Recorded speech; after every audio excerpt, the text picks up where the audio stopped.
Hey everyone, so in this video we're going to look at how to make an object be deformable and destroyable. The example we're going to use is like from a resource gathering game where you are digging into a block of dirt and the block will be progressively more and more damaged and then disappear once you've dug it completely. This is kind of an old school method that we're going to use because technically you're not deforming the object in real time. What you're going to do is you're going to make several versions of the same object, each one progressively more damaged. Now, due to the amount of steps in this, you might see a couple splices. I tried to do these all in one shot, but because there's several steps to it, you might see a few splices, but don't worry, I'm not going to cut out anything important. All the code's going to be there, so on and so forth. So, let's begin. So the first thing that we're going to do is we're going to make a couple materials. Basically, we're going to make a green material for grass and a brown material for dirt. We're not going to use any kind of images. You can always do that on your own. This is just to put the materials into place. So we're going to right click in the asset area, do create, do material. We'll just call it grass. And all you're doing is you're choosing the color selector for albedo, and just choose a color that you think is green enough. You can duplicate assets, so you can select grass, do Control D, and it duplicates it.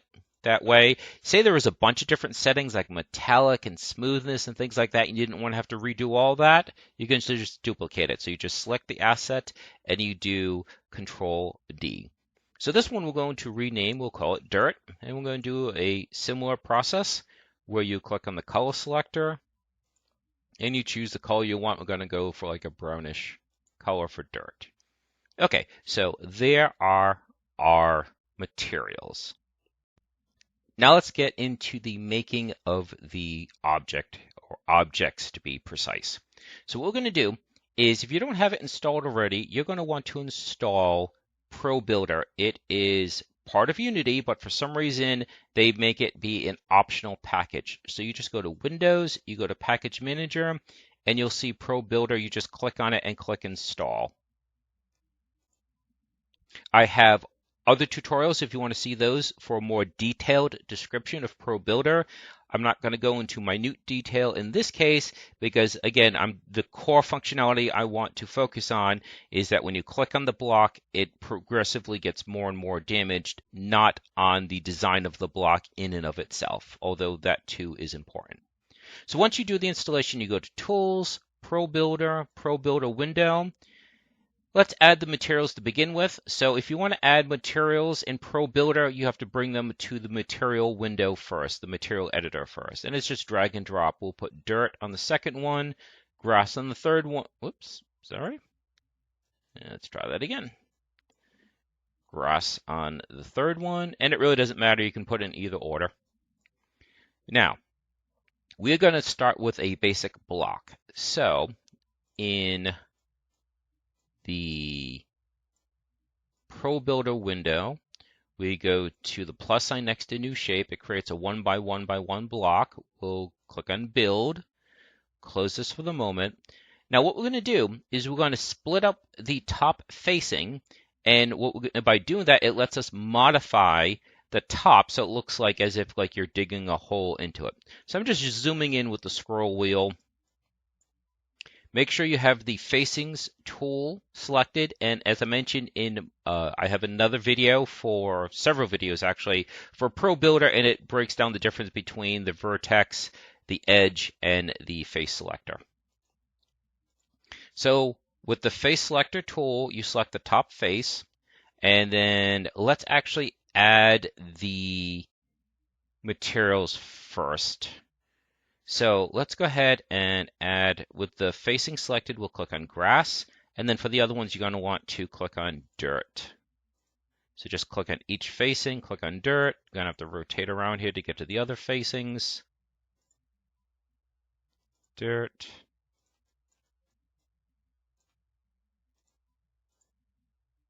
Dirt. And even do the bottom just in case people can dig up from under. And dirt. Now, as I mentioned, we are going to split up the top. So again, with the facings tool selected, make sure you have the top facing selected. And in ProBuilder window, we're going to click on Subdivide Faces. So we click on Subdivide Faces, and what it does, it adds a dot right in the middle. Well, the whole top is still selected, but it's now 4 facings. So if I click on that again, it'll put a dot in each one of these and subdivide those. We're going to do it one more time. They're all selected, so it's going to put a dot in the middle of each one, breaking them into 4 again. And that should be sufficient for our purposes. So this is your default block. This is going to be the undamaged block. So what we're going to do is we're going to rename this Cube 0. And then we're just going to drag and drop it down here into the asset area, which turns it into a prefab. So if you click on it now, you can see Open Prefab, and it shows you all the different components, such as the transform component, which gives it position, rotation, scale, so on and so forth. And what we're going to do is we're going to use this as the basis for Cube 1, which is going to be a little bit damaged, Cube 2, which will be more damaged, so on and so forth. So let's continue. So let's delete the one from the scene. And again, we're going to duplicate an asset. So we're clicking on Cube 1. We're going to do Control D. We're going to click on Cube 0. My apologies. We'll click on Cube 0, and it's going to create Cube 1. So now what we're going to do is we take Cube 1 and we put it into the scene. And what we're going to do is we're going to start modifying this. So I mentioned using the facing tool, okay? And we can select multiple facings at one time. So you're going to remember, this started off as one facing. Now it's 1, 2, 3, 4, 5, 6, 7, 8. So it's 64 facings. And you can select multiple facings just by doing shift click like you do in any other application. So you select the first one, you hold shift, select the next one, select the next one, select the next one. So now you got 4. Now you can move these facings just like you can move a vertice, or you can move a full edge or a full object. So just grab that vertical, that y-axis. I'm going to push that down. And just like that, you've basically created a basic hole, a little dig into the cube. Now, we can do something else with these 4 selected. We said that, obviously, this is meant to be dirt. So if you're digging in, you should now be down to dirt. So you can just click on dirt from the material editor with those already selected. And now you have dirt. And there's nothing scientific about what I did. I just randomly pushed it down. You can make it deeper if you want. You can make more changes. It's just to demonstrate the fact that a change has been made. So we take Cube 1, and we're going to drag it down here into the assets. Says, do you want original? We say yes. We'll delete the original Cube 1 because original Cube 1 is just a duplicate of Cube 0. And this one, just get rid of the extra 1. And now, basically, it's rinse and repeat. We're now going to duplicate Cube 1, make a modification to that, making it Cube 2, and then Cube 3, so on and so forth. So I'll do one more, maybe 2 more, and then we'll continue with the coding. So we'll get rid of Cube 1 from the scene. We will duplicate, Control D, and we'll put Cube 2 into the scene. So now in this case, we're going to grab all these and push them all down.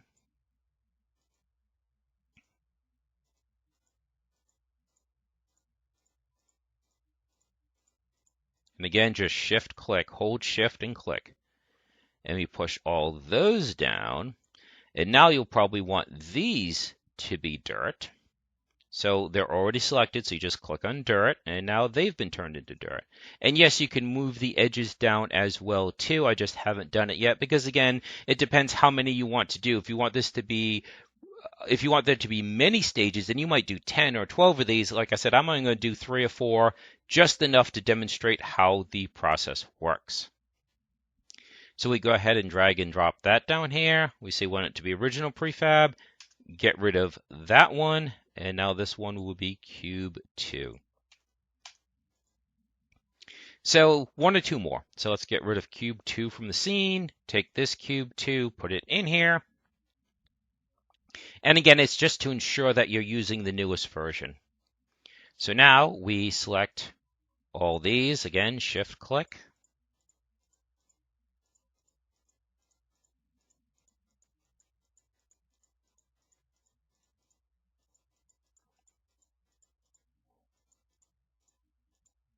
And push all these down.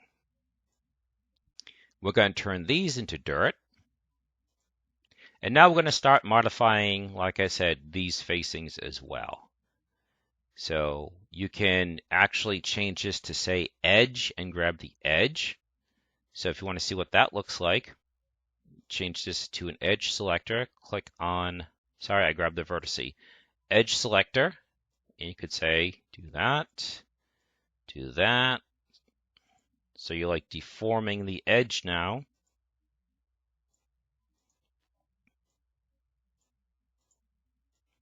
And again, nothing scientific. I'm just randomly moving things to see if it looks right. You can make even minute changes if you want. Okay, so that will be our third one. So let's see. We will bring that down here, create an original, and we'll call that one, I believe that should be cube 3. I forgot to rename it before I put it up there. So let's delete that. Okay, so we have our 4 cubes. I think that's enough to do the coding, so let's get into that now. Let's close that and that. And what we're going to do is we're going to create a script.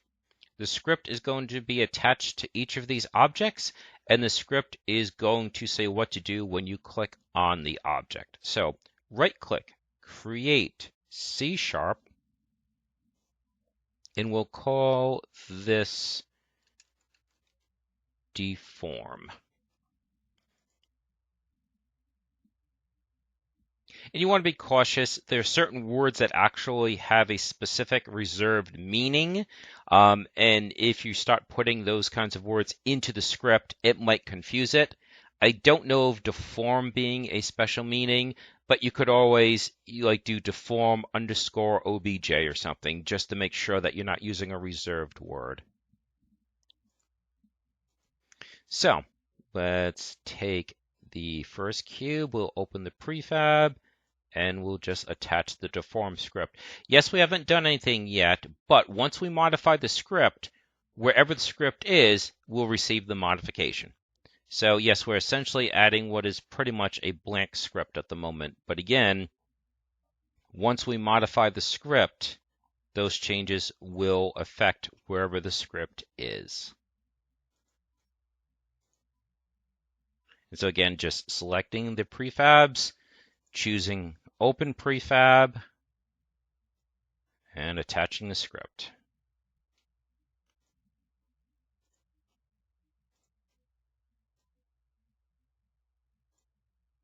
Okay. So now we've attached the script. So now we're going to put in coding that does a couple things. It checks for a mouse click, and then it replaces the current object with the next object. So let's go ahead and open that up. So the // lets you know that this is not executed. This is just internal documentation. It's letting you know that the start section happens when the object is first instantiated, and that in the update section, everything in the update section gets executed once per frame. So up here, we're going to type public transform, capital T, so above start, above update, and we're going to call this next block. I believe the technical term Unity uses is they call this a method. I tend to call it a variable because you're taking a string and you're putting a value associated with it. So if you hear me say variable, that's just my old school days of algebra coming back, where a string has a value set to it, therefore it's a variable, but I believe the technical term is a method. We're going to set the value to be an object, and it's the blocks that we just created. So actually, let's do that before we proceed. So let's go back to here. So now when you click on each one of these and you open them up, you'll see that variable right here. So next block. So if it's block 0, then the next block should be block 1. And then for block 1, the next block should therefore be block 2. And then for block 2, the next block should therefore be block 3. Now there's nothing after block 3, so what we're going to do is for block 3, we're going to apply itself just so an error isn't generated, but you won't actually use it for that last step. So for block 3, we will again add block 3. But again, don't want to confuse anyone. That's just to keep an error from happening because Unity is going to say you created a variable, a method, sorry, but you did not assign anything to it. Okay, so let's come back here. And now what we're going to do is we're going to check for a mouse click. Now, in your game, you might check for a collision. Again, this is just trying to show you the basics of swapping out one object for another. So, on, mouse, down. And the nice thing about using Microsoft Video Studio is it'll add this extra stuff for you that it's private, void, and adds the squiggly brackets for you. So on mouse down, what do we want to happen? We want the current block to be replaced by next block. So the way you do that is you use a command instantiate. Often you hear references to spawning. This has been spawned. The term that Unity uses for spawning is instantiate. So first you have to say what you're going to instantiate. Well, you're going to instantiate the next block. Okay. Where are you going to instantiate it? You want to instantiate it where the current block is. So you just say transform.position. So transform.position gives you the position of the object the script is attached to. Well, this script is attached to the current block. So it's saying put the next block where the current block is, and then you also have to declare the rotation, and you can just use the next block's rotation. They all use the same rotation. So next block dot rotation. There are times where you may not want to use the rotation of the object that's being instantiated. You may want to have it take on the rotation of the current object because maybe in that case you have rotated an object. In this case, we're not. Okay, so again, 3 arguments. You're going to instantiate something, so you have to say what you're going to instantiate, you have to say where you're going to instantiate, and you have to say its rotation. Now, this will technically work, except when you get to the third block, it will keep instantiating itself. So how do you then break out of this and that for the last block, it doesn't instantiate a new block? And also the other thing that this does, it instantiates the new block, but doesn't destroy the current block. So we're going to need to destroy that too. So we need to differentiate the last block from all the others. So what we're going to do is we're going to create a tag. So let's go back. We'll go to cube 3. We open the prefab, and up here, see how it says tag? We're going to create a tag. So first, we'll go to add tag.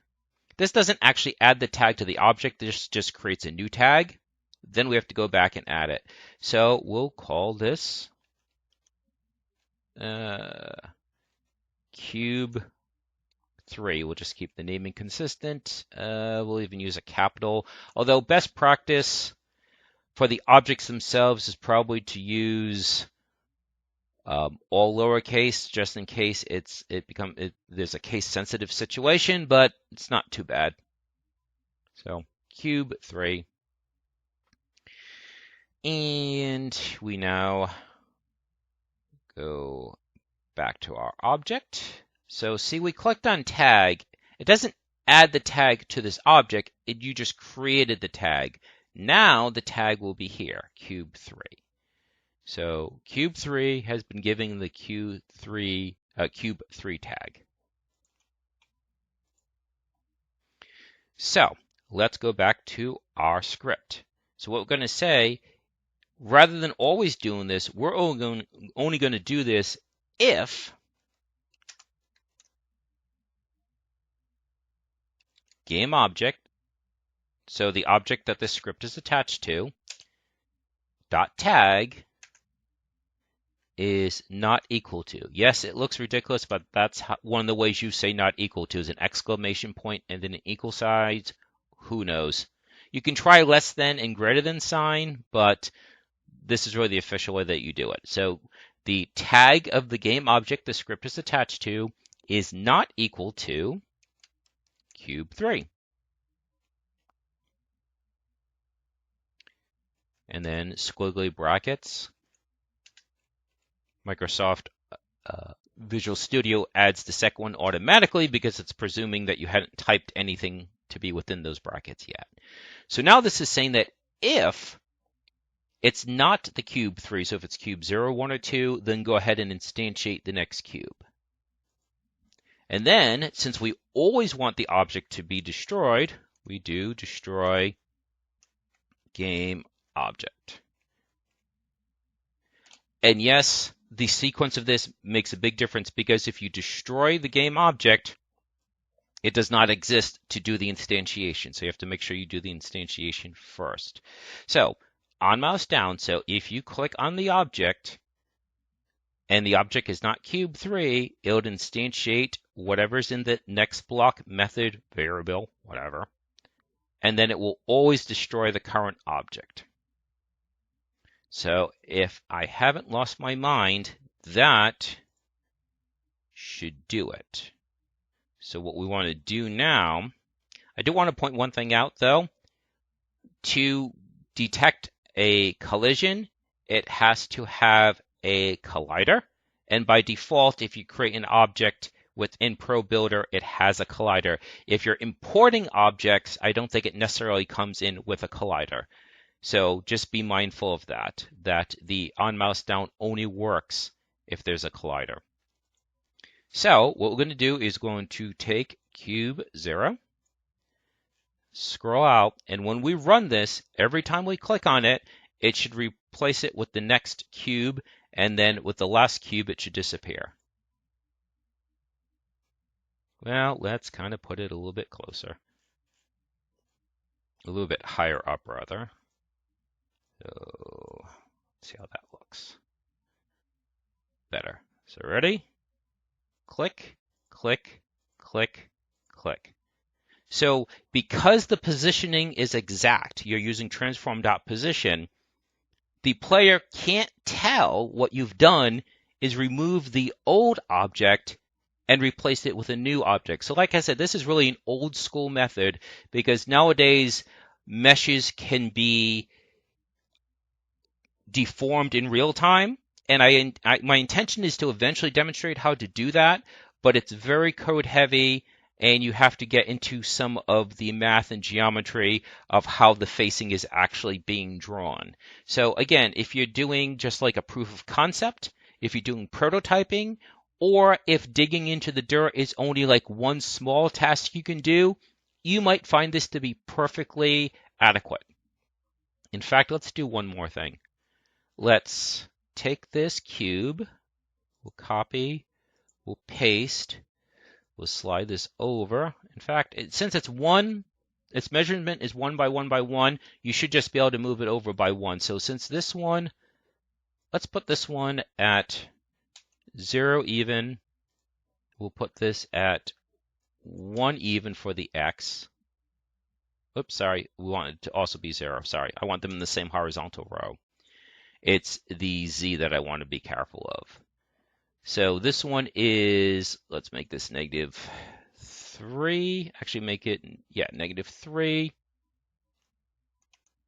and we'll make this one -4. What I'm doing is I'm trying to line these up exactly next to each other so you can see how it looks like it's actual ground. And what we can do is we can copy these and move them back 1. So it's actually, so -1. We run this again. And so dig, dig, dig, dig. And so basically you just create your environment like this. Now, it's important to note that this is resource intensive. As simple as it is, if you create an environment out of a lot of blocks, it becomes very resource intensive. So you have to start doing management with which boxes have colliders, which ones are being drawn, and things like that. So you would want to use this method for a very small world.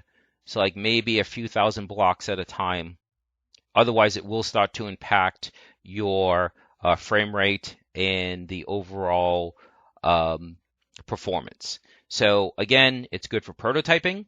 It's good for a game where this really isn't the primary function that you're doing, and that you do have to be very careful about resource management, because even though this is very simple, again, each object having its own collider and being linked to those next blocks takes up a lot of memory. So just want to put out that, because there's always someone who says, gee, there's a better way to do it. There's always a better way to do this. What I'm trying to show you is how to get started. Again, prototyping, basically proof of concept, like maybe you're presenting this to an investor.